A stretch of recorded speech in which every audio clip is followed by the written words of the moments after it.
అదరగొట్టే కారం రంగు రుచి ఆచి కారం పొడి.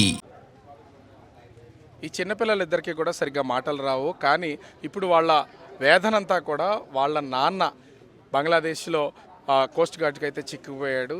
అతన్ని వెనక్కి తీసుకురావాలి. తల్లితో కలిసి అధికారులకి వీళ్ళైతే విన్నవించుకోవడానికి వచ్చినటువంటిది అయితే ఉంది. చిన్నపిల్లలు మాటలు కూడా అంటే వాళ్ళ నాన్న ఎక్కడికి వెళ్ళాడు, ఎక్కడ చిక్కుకుపోయాడు ఏంటని తెలియదు. మీ నాన్న ఎక్కడికి వెళ్ళాడు తెలుసా మనకు?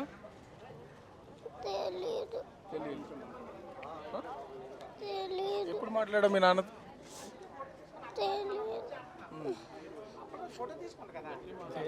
చిన్న పిల్లలు మాటలు కూడా చాలా రానటువంటి వాళ్ళు. కానీ వాళ్ళ తండ్రి ఎక్కడ ఉన్నాడు? ప్రస్తుతం సముద్రంలో వేటకి వెళ్ళాడు. గంగపుత్రులు వేటకి వెళ్తే తిరిగి వచ్చే వరకు కూడా దేనికి గ్యారంటీ లేనటువంటి బతుకులు ఒక విధంగా చెప్పాలంటే. మా ఎప్పుడు వెళ్ళారమ్మా వీళ్ళు వేటకి? ఎన్ని రోజులు అయిందమ్మా వెళ్ళి? సోమవారం నైట్ వెళ్ళారండి. నిన్న 2 గంటలకు తెలిసిందండి.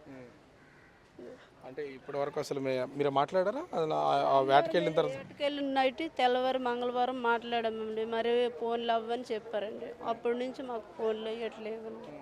నిన్న సాయంకాలం 2 గంటలకు తెలిసిందండి. ఒకవేళ వెళ్తే ప్రతిసారి ఎప్పుడు వచ్చేస్తూ ఉంటారు అసలు? ఎన్ని రోజులు? మినిమం 20 రోజులు 25 రోజులకు ఎక్కువ రోజులు ఉండాలండి.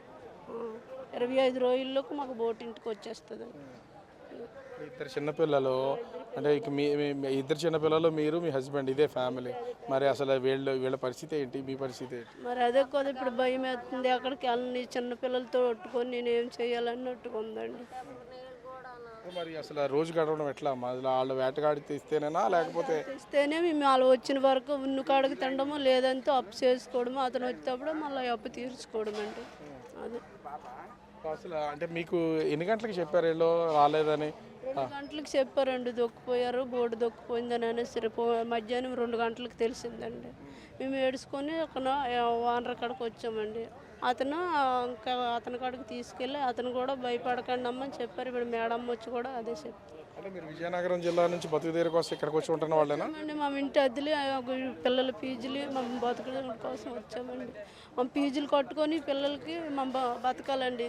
మినిమం 7,000 8,000 అద్దెలండి. ఇల్లులు అద్దెలకి తీసుకొని బతకాలండి. ఇక్కడ మాకు వెనక ముందు ఎవరు నేరండి. అతను తెస్తేనే తిన్నట్టు, లేకపోతే లేదండి. అదే వెళ్ళదు. మేము కూడా మా పాప మామ కూడా కష్టపడిన వాళ్ళం కాదు. ఆ బాధ ఇమ్మని బతకవలసిన వాళ్ళమి మేమేమి. ఆ తమ్ముడు ఒక్కడే, ఆ తమ్ముడు 2 అప్పచెల్లెళ్ళు. మా మగింటికి పోయిన వాళ్ళు మమ్మల్ని లేటు చూస్తాము. ఆ ఆధారం మంది మేము బతుకుతున్నాము. ఇక్కడ మొత్తం ఒక్కొక్క ఫ్యామిలీది ఒక్కొక్క బ్యాక్గ్రౌండ్. కనీసం సంపాదించి తెస్తే తప్ప బతకలేనటువంటి వాళ్ళు పిల్లలు ఇద్దరు మనం చూసాం కదా. ఈ చిన్న పిల్లలు ఇద్దరు కూడా ఇప్పుడు తండ్రి కోసం, చిన్నపిల్లలు ఉన్నారు, ప్రెగ్నెంట్ లేడీ ఇందులో ఉన్నటువంటి వాళ్ళు ఉన్నారు, వాళ్ళ కుటుంబ సభ్యులు ప్రస్తుతం అయితే వీళ్ళ కోసం ఎదురు చూస్తున్నటువంటిది అయితే ఉంది. మొత్తం 8 కుటుంబాలకు సంబంధించినటువంటి భార్య, పిల్లలు, తల్లిదండ్రులు అందరూ కూడా చిక్కుకుపోయినటువంటి వాళ్ళని తిరిగి ప్రభుత్వం త్వరగా రప్పించాలి, లేకపోతే మా కుటుంబాలు చిన్నభిన్నమైపోతాయి. ఎక్కడి నుంచో బతకడానికి విశాఖ వచ్చామని చెప్తున్నటువంటి పరిస్థితి అయితే ఉంది. మొత్తానికి ఆ కుటుంబాలన్నీ కూడా ప్రస్తుతం వాళ్ళ బంగ్లాదేశ్లో చిక్కుకుపోయినటువంటి వాళ్ళు ఎప్పుడు తిరిగి వస్తారు, ఎంత సమయం పడుతుంది, అధికారులు ఏం చెప్తారనే దానికోసం ఎదురు చూస్తున్నటువంటి పరిస్థితి కనిపిస్తుంది. కెమెరామెన్ అజయ్తో రాజు, బిగ్ టీవీ, విశాఖపట్నం.